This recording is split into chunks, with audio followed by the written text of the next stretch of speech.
దీంట్లో ఎగ్జాంపుల్ ములుగే మనకి last time జరిగిన ఎపిసోడ్ మనకు గుర్తుంది.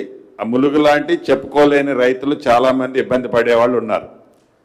అగ్రికల్చర్ డిపార్ట్మెంట్తో పోలీసు యంత్రాంగం టోటల్గా కలెక్టర్ గారు మీ జిల్లా కలెక్టర్లు కోఆర్డినేట్ చేసుకొని ఎక్కడ నకిలీ విత్తనాలు నకిలీ ఎరువులు, ఎస్పెషల్లీ ఇది విత్తనాల సీజన్ కాబట్టి విత్తనాలకి ఫుల్ ఫోకస్ ఉండాలి.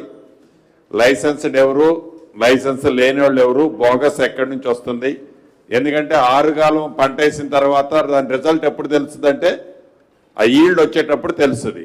ఆ ఈల్డ్ దగ్గర ఫెయిల్ అయినప్పుడు ఆ రైతు ఏం చేయలేక లబోదిబ్బం అంటూ ఏదో ఒక అగాంతం చేసుకుంటాడు తప్ప ఆ రైతు చాలా కష్టం. అప్పుడు షార్ట్అవుట్ కాదు. అనేక పర్యాయాలు చెప్తూనే ఉన్నాం. ఇంకా వాటిని మనం రాష్ట్రంలో ఇంకా అక్కడక్కడ చెదురుమదురు జరుగుతున్నాయి.